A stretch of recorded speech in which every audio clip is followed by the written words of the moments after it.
Hello, everybody. Welcome to another episode of the Paws for My Tail podcast. I am your host, Shepherd the Leopard, or Shep the Snep for short. And we've got a fifth episode with the amazing TK Wolf. Hello. Thanks again for having me here. Yeah.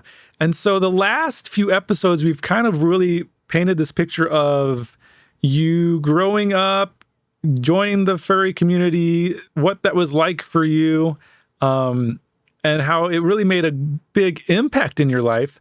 But I think there kind of came this point where a lot of things just started coming to a head that you were putting off, that were starting to grow. And so it'd be interesting to kind of talk about some of those things, especially in context.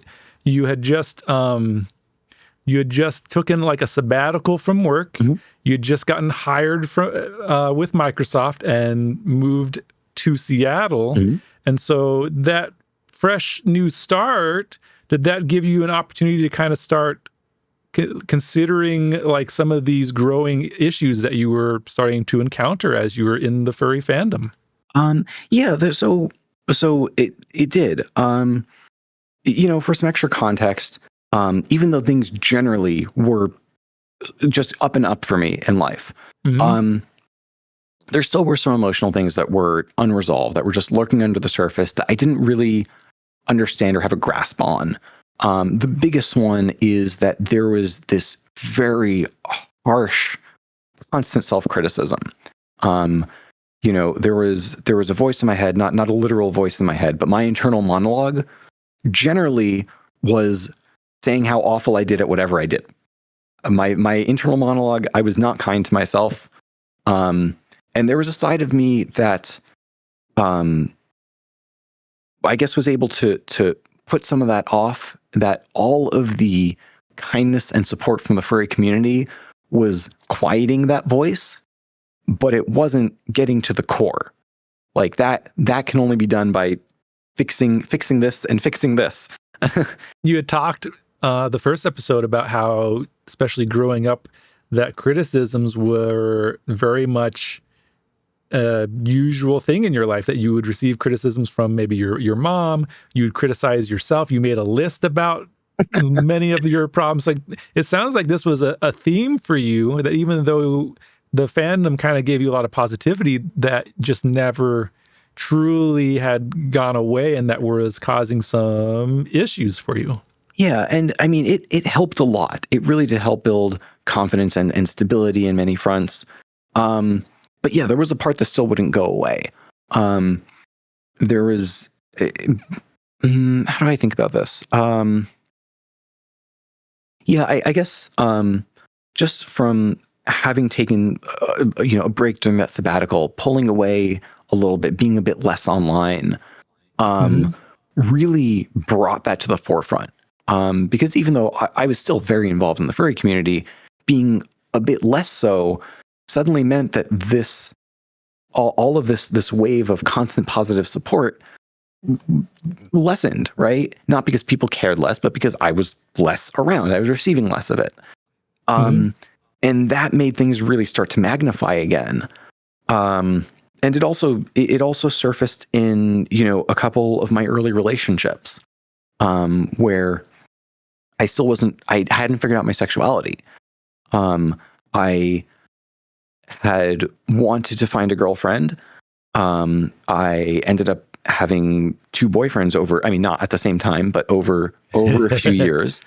One of which I don't know what would be the correct term, because they're non-binary. I knew them as a guy at the time.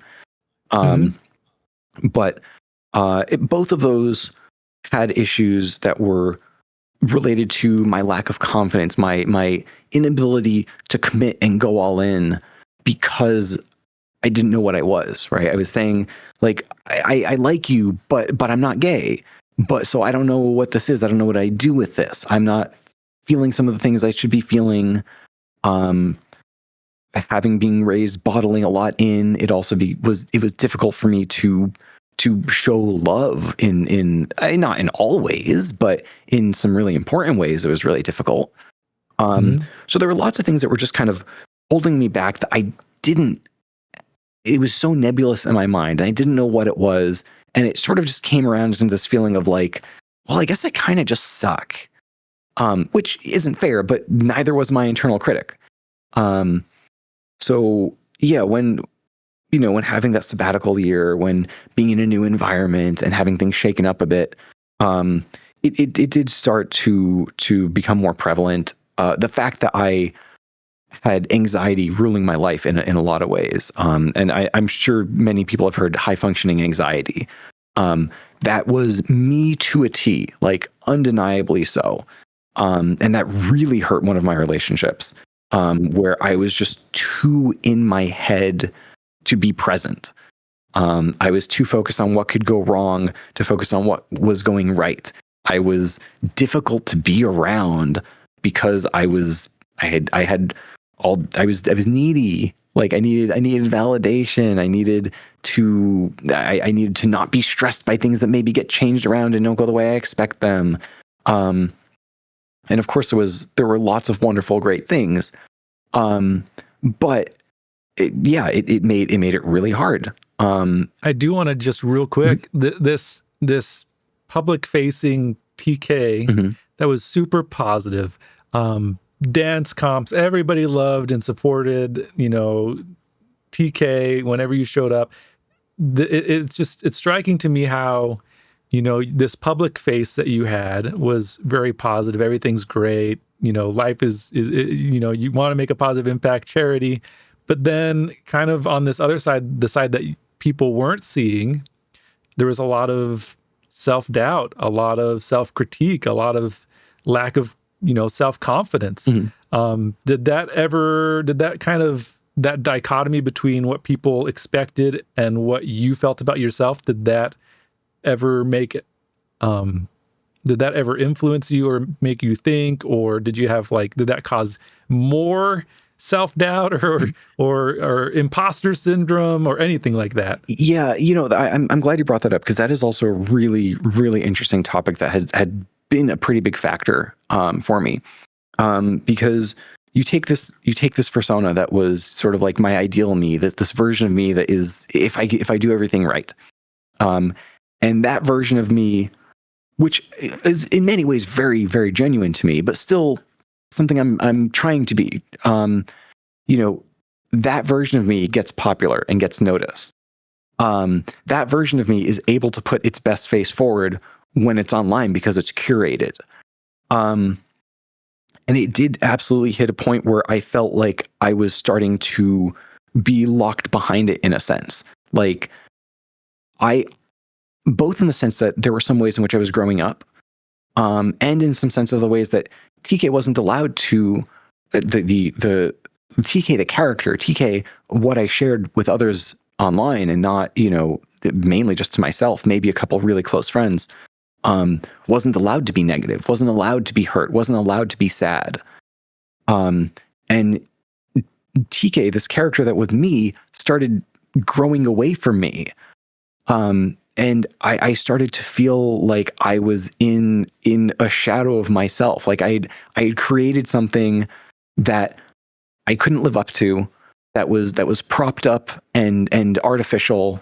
I mean, again, not truly. It came from my heart, but it wasn't true to me because TK couldn't be all of me, because I didn't want people to see that. And sometimes when I did let it through, sometimes I got some really nasty comments. Like and caveat here, this is probably coming from some angsty teenager and not the vast majority of wonderful people. Humans have an issue when we see one negative thing and it overwrites a ton of positive things in our mind. But I remember sometimes when I shared something that I was hurting about and someone said, "Shut up, post more fursuit pictures." Like, wow, that's not great. No.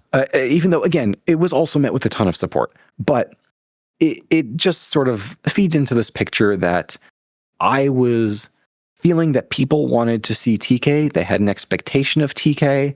And all I could do was to keep that going. Not to mention having TK be tied to basically the mascot of this charity also felt like, well, TK can't express certain things. I can't express sexuality through TK. He's the poster child of this charity that I started. I didn't start the charity, the group, and the initiative. If TK is the face of this, he can only be good boy. So, and that started to feed into all these things of being afraid to be queer, right? Not even being able to consider it. All of these things. So yeah, it was a really tough space to navigate and try to find that balance. Yeah. Did that play into your relationship with your then boyfriend? Just trying to figure out what you were, because you never really had that opportunity. You didn't really have people that you felt comfortable to have those conversations with, because everybody expected you just to be this, this TK that they all knew on the internet. Was that difficult with relationships? Did people have one expectation as they were going into it, but you feel like you were meeting that? You were having these, self-critiques of yourself. Did that play any role in some of your relationships that you had? Certainly, yeah. It had to have, right? Because there were things which I was trying to discuss, but I didn't have the vocabulary for it. I didn't have the understanding. I was back and forth waffling between, am I this, but am I that? I love you, but I don't feel the things I should feel. There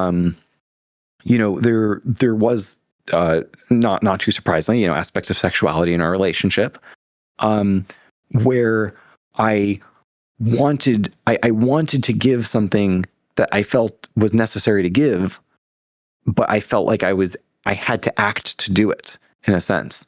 And also, I also feelings of guilt, because we had conversations about nuances and stuff, and I was getting everything I wanted to get, and I didn't feel like I was able to give what I should give. And that's, both sexually and non-sexually. There were many ways in which I just wanted to give the feelings that I wanted to give, the things I wanted to convey, and the ways that I would try to show them. I would like swing and a miss, swing and a miss, swing and a miss. And watching that unfold in real time, while not really having the vocabulary or the having things together enough to really be able to cast light on it, made it extremely difficult. It was absolutely the source of, the reason that we eventually split up, which was a wise decision, because I wasn't where I needed to be for it. I wasn't able to healthily have a relationship where I am, as caring it and supportive and affectionate and in the ways that I needed to. How could I possibly blame someone for not wanting to be in a relationship where your boyfriend is on the edge of, well, I don't know if I'm gay. I'm, Yeah.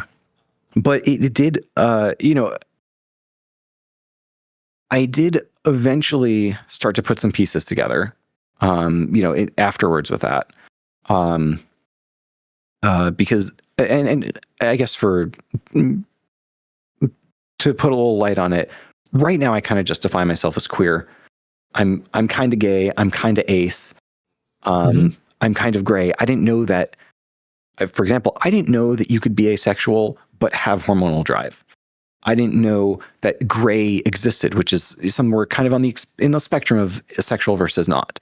I didn't know that you could be asexual, but like some things in limited scenarios, or in some fetishy scenarios, like whatever ways you have to express some of those feelings. I didn't realize that there could be in betweens. There could be ways that you get that expression, and forms of connection, without falling into the narrow box that I knew life and love and relationships to be. Yeah.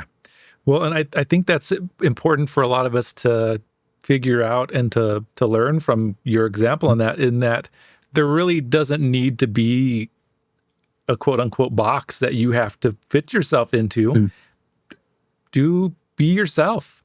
And We've talked about this with some other guests on the show, but sexuality can oftentimes be a spectrum, and we label the endpoints, but sometimes that can be just as detrimental as it is beneficial, especially when we find ourselves in between those points and trying to figure out, well, am I wrong or am I just something different? Like, that can be a very difficult thing to discover about yourself and to figure out. And it sounds like you were wrestling with that quite a bit. Yeah. And, in the background of that, there's also just that fear of being under the queer bubble, right? Under that umbrella. And I mean, I'll just say, like, after the breakups and the relationships, which was, hard to get over, at some point I told myself that, and this is again coming from someone who is like no gay, me no gay, not interested in any of the play related to that. At some point I did allow myself to try a solo toy experience that was quite gay. And lo and behold, I really liked it a lot more than I thought I could or would. And after having that experience, I remember I just was laying on my bed and I just started laughing. I just started like laughing and then crying and then laughing again, because I just realized, like, this, this symbol of crossing the realm into gay territory was A, something that I guess I just liked, and B, not anywhere near as bad or scary as I thought it was. I didn't suddenly become this awful thing. I was still me. And I think the last kind of piece, the last thing that was holding me back from being able to truly accept that it wasn't actually, will I physically enjoy trying something like this? It was, what would my mom think of me if she knew? Like, that was the core thing that I was just terrified of, that she would think I'm disgusting, and that would be it. Even though she never said anything to the effect of, like, oh, if my son were gay or blah blah blah, but there was enough signs here and there that it wasn't desired. Yeah, I like how you put that, because it sounds like what you realized is you've been the same TK this entire time. The only difference is you allowed yourself to not feel ashamed for being yourself. Yeah. And it's crazy because, like, I had my solo fun looking at whatever arts before, and that somehow felt terrible and shameful. But something about the combination of knowing that this was such a block in relationships, just the thought that what if this is,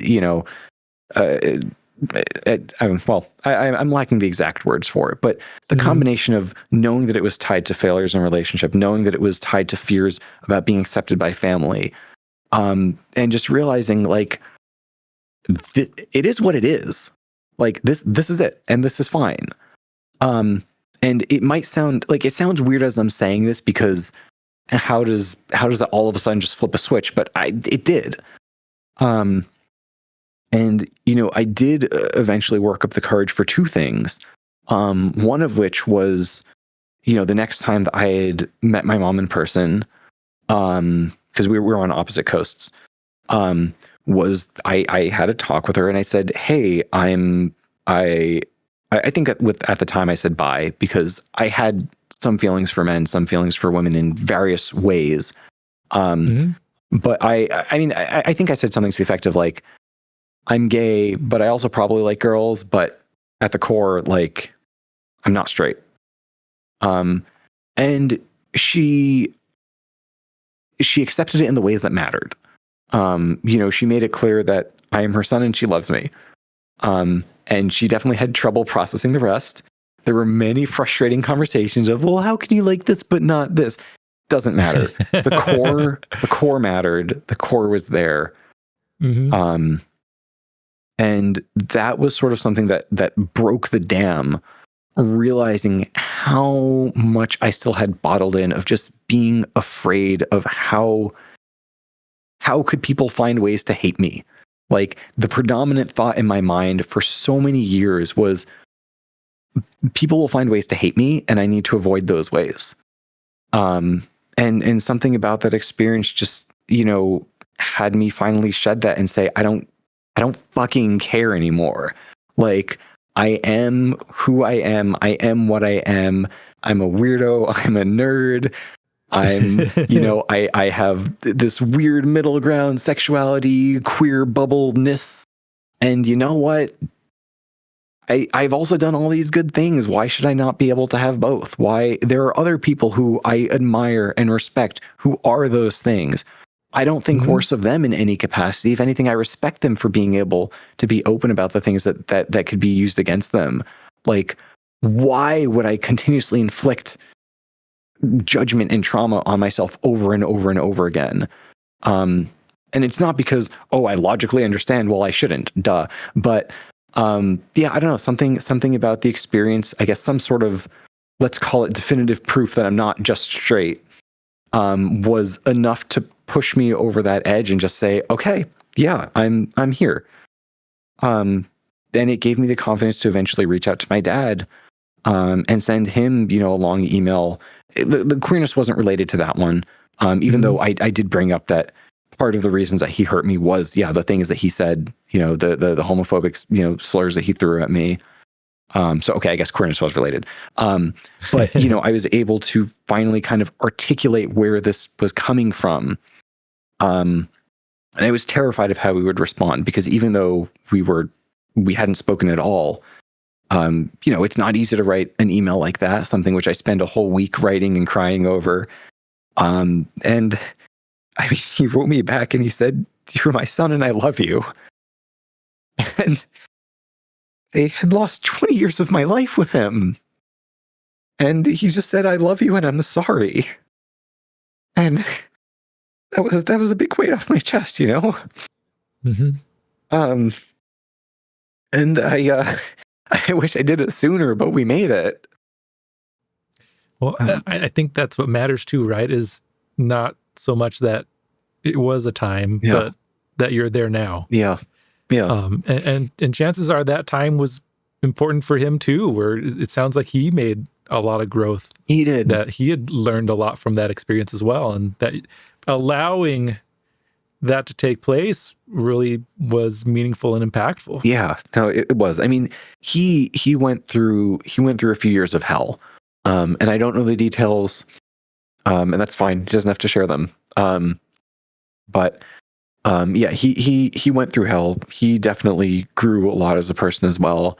And I wish that he didn't have to do all of that in isolation thankfully, he and my sister repaired their relationship much faster. He at least had that. He did have, his family. He had his sister. He had his brother-in-law. So he wasn't alone. He had his mom. But it still sucks that things had to go through such a rough road to get there. But now I can look back and say, hey, instead of looking back and saying, my dad did this and this and this, and I know I brought so much up here, but it was a really long and difficult process to dig back through those memories so I could tell that story. But now I'm looking back and saying, my dad, took me and my sister to Taekwondo, and we did that as a bonding experience. My dad introduced me to computers and encouraged my love of video games and card collecting. And my mom pushed me and motivated me to keep studying and work through the hard times. And she gave me support, not in all the ways I needed, but in enough ways to make a stable foundation for myself, Mm-hmm. Oh, yeah. Looking back on kind of the trip it took you to get here, to get to this point where you're back to talking with your dad, you've kept that relationship with your mom. It sounds like it was difficult, but a lot of it had to come down to you accepting yourself before you could allow yourself to accept what happened. Am I kind of getting that correct? Or something to that effect. I think it's nebulous enough that I probably won't be able to pin it down exactly. But there was absolutely a big side of this that was having my true self pushed down and repressed as a combination of receiving, negative feedback from others in various ways and forms, both intentional, both not, and just not feeling able to say, well, too bad. And you mix in with that, a healthy dose of confusion of just not understanding what I am. Because there's a lot of, well, I don't know, right? Like, yeah, I don't know if I'll be able to articulate it too much, but you generally got it. Yeah. Yeah. So with that in mind, where you kind of had this moment where you kind of got this self-realization about yourself, and you became more comfortable with who you are and your sexuality, and your family relationship has improved. What other kind of takeaways have you been able to glean from that when it comes to other aspects of your life? I know you were talking also about just how you had this fursona that was super positive, but you felt that was getting away from you. Were similar lessons being learned in that regard, where you needed to pull that in to be more true to who you were rather than projecting what you felt like other people wanted? I think so. Yeah. I think now I'm in a place where I can treat TK, like when I'm first eating specifically, I can treat TK as a character, or it can be just me. Like, I don't really care about breaking the magic anymore. And I say that not in the sense of like, I still will never pop my head off in public because I personally just like keeping him as a cohesive character. But TK can be more than a one-dimensional character. I had this silly idea in my head that being a character means you're always this constant thing, right? You're the cartoon character. Bugs Bunny is always Bugs Bunny. He doesn't evolve past Bugs Bunny. He may be great, but he's one thing.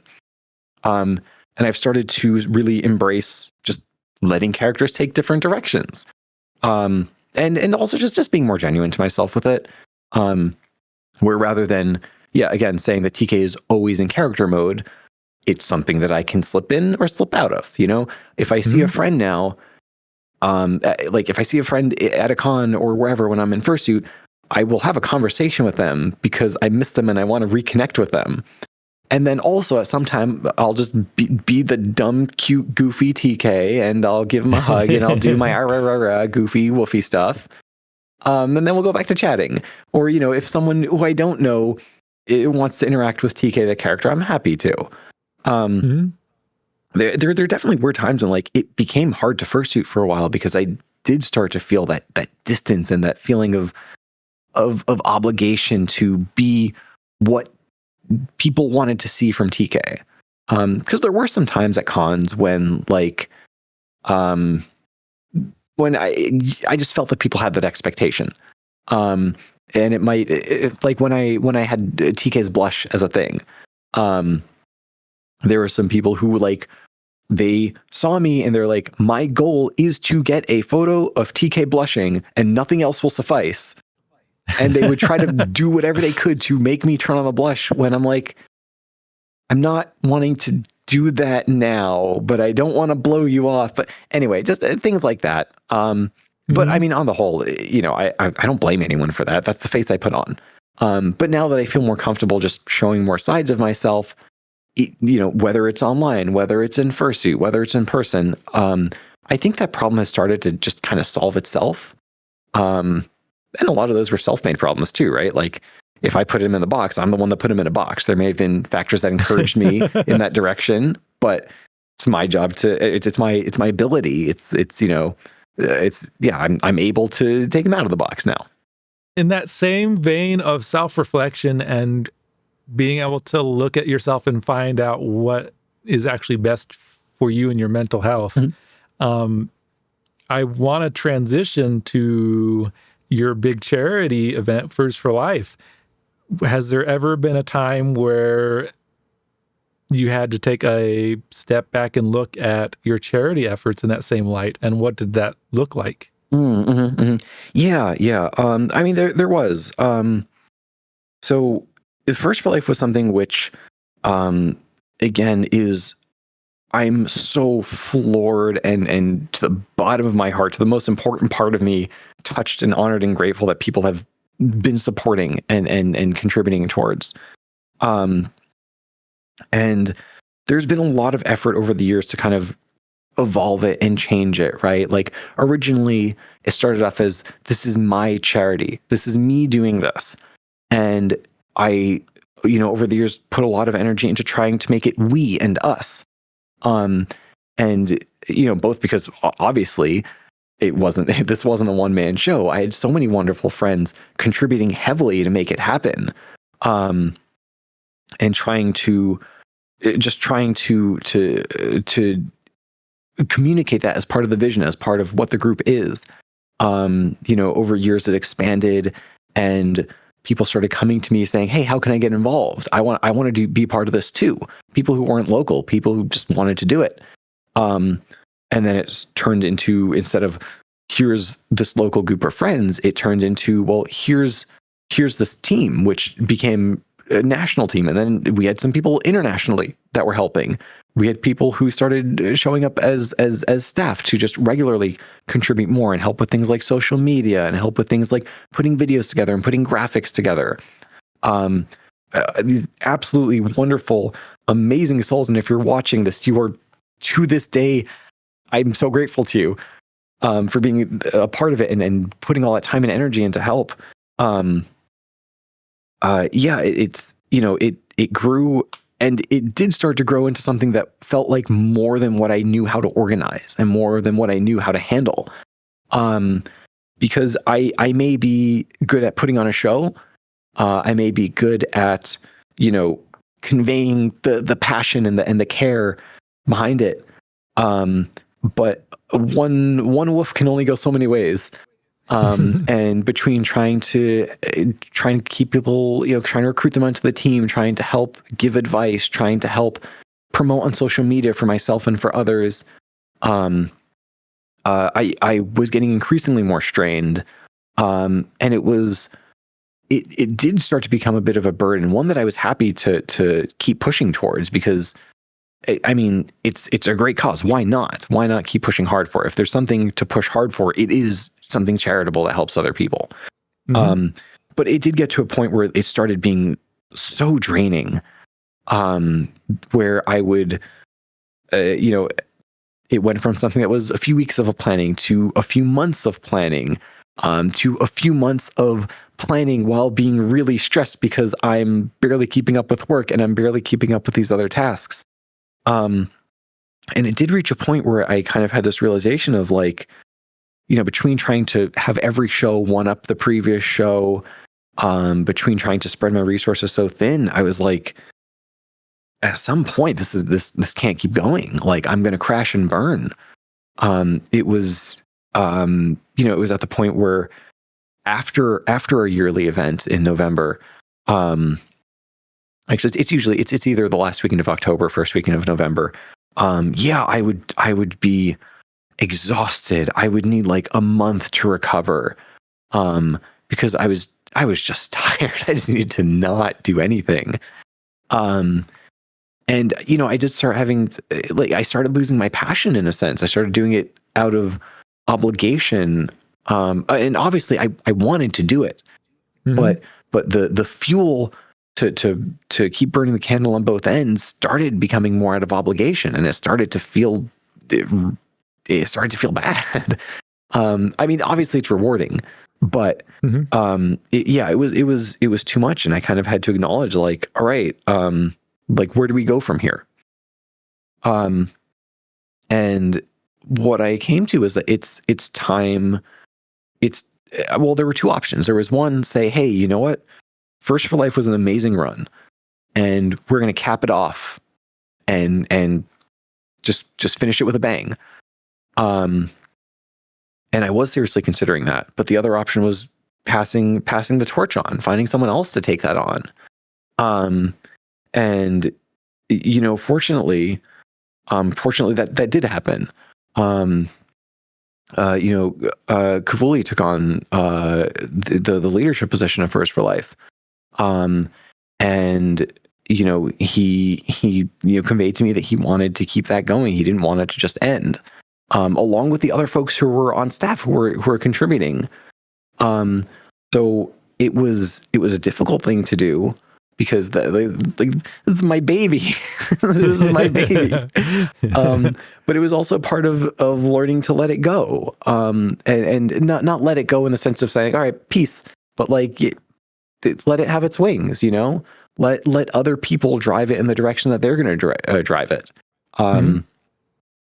And yeah, so I made that decision, and we made that transition to hand it off, where I would focus on the local event that I ran, and that let me put all of my passion and all of my energy into the part that was the most energizing for me, which was directly working with people who I was seeing face to face, and just focusing on putting on a good show, which I love doing. And yeah, I mean, it was. I think on the whole, it definitely worked out really well for my mental health.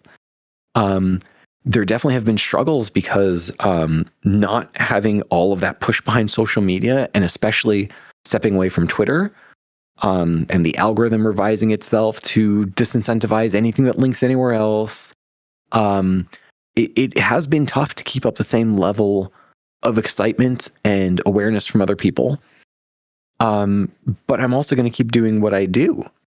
Because at the end of the day, I was locked behind the number as a metric of success, right? Like, and some FurCon chairs would say something similar, that like the number of attendees is not the success. If people had a good time, that's success. And granted, like, yes, the more dollars make it towards the Children's Miracle Network hospitals, absolutely the better. That is lives saved. And of course, I want that number to be as high as it can be. But in terms of this being something that I can keep doing in various different forms over my life, the goal should be people have a good time and want to keep doing it. People want to come back. And it was difficult to reach that reframing in my mind, but yeah, I'm glad that I'm there, because I feel like I can just be more. I'm not a husk. I might have moments of stress and anxiety and tension, but I can also say, hey, but you know what? It's 1 month of pushing really hard. I can do that. I'm good with that. And I have great local friends who are supportive and will say, hey, what can I do to help? And I'll usually say, I don't know. There's too much going on in my head. I'll get back to you. but they do help. They do help very much so. And every time, even though I've been way more composed the last several years versus earlier when I was running around like a chicken with my head cut off, it always works when it comes down to it. You can fuss over the details and try to make it as smooth as possible, but it always works out. So that said, I believe it's going to be coming up here soon if you're watching this podcast as it's airing, or within the next week or so. What are the dates for Furs for Life? And then do you kind of want to explain what are some of the things that you do, maybe some memorable experiences from the past broadcasts that you've had? Sell it to the people. Why should they show up to watch this stream and this charity event? I would love to tell you all about Furs for Life and why you should be there. So this year it's November 2nd and 3rd. And we have a weekend long marathon that we're streaming on Twitch. Maybe also YouTube if I can figure out the dual streaming scenario. We'll see. No promises. Where on Twitch can they watch it? What's the channel name in case they're looking for it? So the channel name is Seattle FFL, for Seattle Furs for Life. And we'll put a link in the description. Yeah, it's going to be like right here or right here, or the editor will figure it out. But yeah, so it's going to be November 2nd and 3rd. We have 24 hours of games and non-games and silliness and goofiness planned for the weekend. It's very focused on interacting with the folks who show up in the stream. We always have someone who's monitoring the channel and reading chats out so we can chat with you. we try to think of a bunch of cool and fun donation incentives. Like last year, we had a donation incentive where you can pay to make someone crash tackle another one onto this giant 6-foot beanbag that I have. So someone will say in fursuit. In fursuit. It's not a requirement, but it is what almost everyone picks, which is make a cute fluffy animal, give someone a tackle hug onto the bean. We've done lots of silly dares and donation incentives. Like one of the favorites is the Mario Kart habanero rush, where we have to eat a whole habanero pepper and then do a frantic 3-lap course in Mario Kart. And only after that can you get your milk or your ice cream to cool down the palate. It was not my favorite. So, that's another thing with Extra Life, by the way. Over the years, I have been toning it down. Because you can only jump the shark so many times. And maybe I'll get to I'll get to the story of the big shark jump. But we've done some silly things like Bean Boozled, where they're jelly beans and half of them are gross and half of them are normal. We've done games where we do like dating sim games, like Dream Daddy, where we'd have ISO be the ultimate dad, and I think Rain was the daughter, and we had various guests be the other dads that he gets to date. We have this year we're doing Sonic X Shadow, the new Sonic game coming out, which I'm very excited for. But also, given that it's called Sonic X Shadow, we're also going to be reading terrible fanfics along with it. Oh no! We've done some really gross dares in the past. We did like milkshake roulette, where we spin the wheel for ingredients to be added into a milkshake. Yeah, there were some not good ones. I provided a spit bucket. Hey, it's okay. But no, there were really great combinations, like sriracha tuna in ice cream. That was great. No one had a bad time with that one.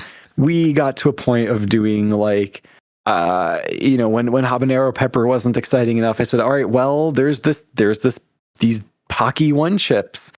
There's like the Pocky One Chip Challenge, which, by the way, is discontinued. Didn't they get outlawed or something? They stopped making it because someone died. Oh, which is really tragic. But I mean, for the most part, you have to acknowledge, like, when you are eating something made of ghost pepper, you need to be careful. You need to know that you can handle your spice. For me, I did it. I suffered through it. I had my laughs. And yeah, sure, my stomach wasn't happy that night. Okay, whatever. There was one year where people got a little bit overeager. And we happened to have several spare One Chips around. And folks on the team started saying, "Oh, I'll do it too." And, "Oh, I'll do it too." And I'm like, guys, you don't have to. I'm the only one who signed up for this. You maybe shouldn't do it. And they're like, no, we'll do it. Let's go. And I'm like, I don't know how I feel about this, but okay. Peer pressure. Yeah, basically. And I don't know. Should I name them? If you want. Well, I don't think it's a bad thing. It's not a bad thing. Okay, so they will probably laugh. I hope so. Charm, you were amazing, and you've been such a champion. Charm had one of the chips and really, really did not have a good time with it. They were really, really not having a good time after. They were in pain, like they were straight up in pain. And I was so concerned, I almost called 911. Like, behind the scenes, I was like, I have the phone in my hand right now. Charm, do you want me to dial 911? And I almost was like, I don't even care what you say. I'm about to do it. And thankfully, they started turning the corner. I'm like, I'm okay. They were on the kitchen floor, and their spirit had left their body at one point. Their soul had left their body. Charm, rest in potat. But now I have a hard cap rule. There is nothing hotter than a habanero allowed on the show at this point.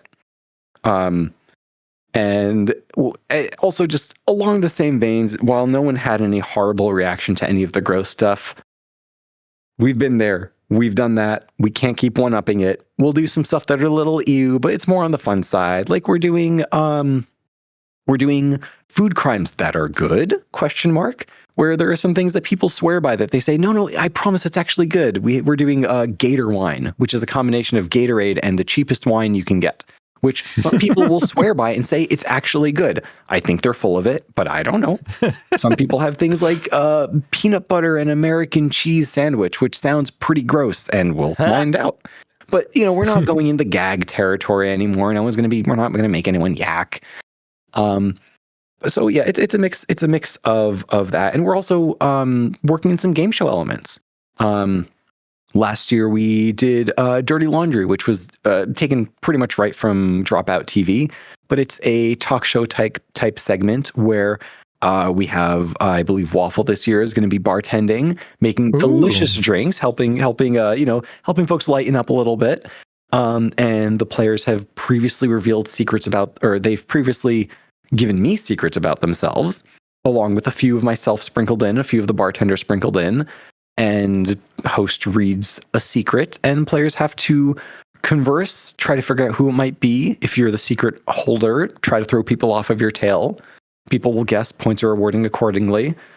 I'm introducing the title is a work in progress, but the Gamer Gauntlet, we'll call it, which is like a multi-tiered Survivor-esque gaming challenge, where we're going to start with 6 or 8 people and have various challenges that whittle it down to 4 and then to 2 and then to 1 for the ultimate gamer, and a donation in their honor towards the charity. And let's also not forget that there are fursuits that do dancing. Oh my gosh, yes, there are. Our beloved tradition of Just Dance, a fursuit Just Dance, which we do every time until all of our fluffy animal friends get very, very tired. But we are happy to dance for you all. So yeah, I love playing with ideas. So many of the friends that join in and help out have contributed great ideas themselves. And really, that's what it's about. We're here to just get some good beans together, have a good time, throw in some surprises, have lots of fluffy animals. We'll have animals just cuddling on the couch and chatting with us and chatting with you guys, whoever tunes in to watch. And again, it's all for the Children's Miracle Network hospitals. They're saving lives day in, day out. And it's been an honor to work. It's been an honor to work for that team. And just to do my part to help out. All of this came from a source of just wanting to reflect back the amazing kindness and generosity and support and love that I felt from the fandom, and wanting to snowball it, right? Like I honestly, genuinely believe that the fandom has helped me reroute the course of my life multiple times, for drastic improvements to my life. And this is a way I can give back as thanks for that. And this is a way that in general, the world has some pretty rough, shitty stuff in it, man. Like it's hard to look at the news and see all the horrible things going on. It can be really soul crushing. But that's why we need people to help out, right? And you find them all over the place. Again, FurCons are doing this all the time. There are tons of instances of amazing people in the fandom doing similar events. You have Fastest Furs, you have Flappy New Year. There are many more that I'm not going to be able to name, but there's so many great causes out there, led by furries, led by non-furries, of course, too. But when you get overwhelmed with the shittiness of the world, my answer is do what you can, because anything is better than nothing. Mm-hmm. Anything is something. I may not be able to help international conflicts, but I can help some kids who need it, right? And wherever people can help, do what you can where you can, right? Yep. That is excellent, TK. As we're winding up this podcast series, is there anything that you felt like you didn't have a chance to say, or that you wanted to expound upon now? Or if not, is there any like parting words that you would tell somebody that maybe is new to the fandom, what advice you would give somebody like that? So yes to all of those. By the way, we didn't get into Take My Paw.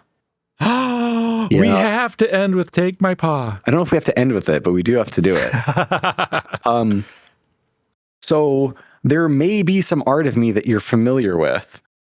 It's art of TK, but back when he always had his headband on, with angelic wings behind him, with his paw on his chest and an extended paw, which was a gift that a friend of mine, Draco Jeff, did for me. I believe it was a birthday gift way back. And aside from being just a beautiful piece of art, at some point, years later, some random furry takes this art, puts the text beneath it that says, say this, something along the lines of, say this guy will take you to furry heaven. Would you take his paw? Or retweet if you would take his paw. And this thing took off. I had never been a meme. But this fucking image, I love hate now, but this beautiful image has turned into this meme that freaking plagued me for so long. Point to your right, and it will appear. Da-da-da-da-da. Okay. It has been awesome and fun to be recognized in a positive light. It also was something that would not go away for years. It kept on resurfacing. Every time it would resurface, people would tag me and be like, "Hey TK, look at this." I'm like, "Okay, yeah, I know. Yep, it's there." Freaking ISO, if you're watching this, who printed it on a 36-inch wide canvas and hung it on the mantelpiece with the light shining down over it. Not just a picture. And he got a blanket too. He got a blanket too. Yeah, he put it on my bed. That was great. Thanks, ISO. Love it. I still have it. You will be buried in that blanket. I will roll in my grave. It can be a picture on the side. But it did cause me some strife because it also reached a point where there were people who knew me only from the image. And like, it feels really weird when that starts happening. When people who don't know you, but not in any context that's actually connected to you. So with that, is there any parting words that you would give to maybe somebody that's new to the furry fandom or on the fence about joining the fandom or, being a furry, creating a fursona? What kind of advice would you give somebody like that? Having, we've been 5 episodes through, you kind of described your story. Is there any big takeaways that you would offer for somebody that finds themselves in that position? Yeah, I mean, so there are 2 things that come to mind. One is that if you're just curious about the fandom, go check it out. There are so many events right now that if you start searching online, you will probably find either a convention near you or some sort of a meetup near you. And I think it can be great to find people that you share a common interest with. If you're feeling anxious about it, go with a friend. But I think you would be at a loss if you don't at least check it out to some capacity. Because the worst that happens is that you say, all right, you know what? I tried it. It's not for me. And in the best case, you can make a new lifelong friend. You can find a new passion. You can find a new expressive side of yourself. You can find a whole community. So I think, yeah, take the jump. Give it a little shot. See what happens. You never have to commit to anything for your entire life. But I think you may find yourself very pleasantly surprised and around a lot of really wonderful people. The other thing which I want to say is that, and this is a message to people who've just been through rough times in their life, now or in the past. I know it can feel shallow to say something that just sums it up all nicely, but it does get better. I know what it's like to want it to end. I know what it's like to feel alone and completely out of place. And what I don't want is for you to feel like that's how it's going to be forever, because it's not. Your future may be difficult to navigate. It probably is very difficult to navigate. It can be uncertain and it can be scary, but it's not fixed. And you have the ability to find support. There are people who want to support you out there. And I know that not everyone has the fortune of being able to go to a con. But I know that there are others out there who have shared your struggles, who have shared your hardships, and who want to be there for you and with you to support each other. And it really may not feel like that can happen. It really can feel hopeless. But whatever you do, just don't give up. I'm just some wolf on the internet, but I believe that you have a happy future in store for you. And I'm cheering for you and I'm rooting for you, and you're gonna make it. So yeah. Yep. No, that was beautiful. Thank you, TK, for everything, for that wonderful parting word, and then also just for being on the podcast. You're phenomenal. This has been a joy to be able to hear your life story and some of the things that you've gone through and have, as you put just there, it got better. And it was great to hear that. So thank you again. With that, we're going to conclude this series with TK Wolf. Again, thank you all for being here. We've got another amazing fluff lined up that we'll be interviewing next. But before we go, TK, you didn't see this one coming. Uh-oh. But will you send us off with your very best awoo before you get fined for it? Before I get fined, okay. So the question is, do you want the full wolf awoo or do you want the cutesy TK awoo? Both. Both? You can't ask for both. Both. All right. Well, cutesy TK, why are you doing this to me? Why are you doing this to me? Okay. You're going to have to edit this in and out, but... Nope. What? Just go. All right. I don't want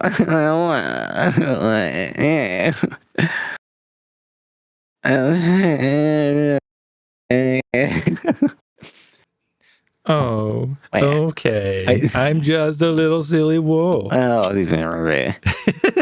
I hate this. Good. I hate this. Good. It means I'm doing my job. Fine. All right. I'm TK Awoo. Yay, that was pitiful. No, that doesn't count. You can't. Okay, good. Yeah, that doesn't count. Like, oh well, I'm just really glad that you all came to watch, and I just wanted to say thank you. And roof. Okay, that was good. Thank you so much for watching, and I hope you tune into all of the other awesome stories that are here, because I think this is a really awesome series. Yeah, well, it's awesome because we have awesome people like you. Again, thanks everyone. We'll see you again. Bye.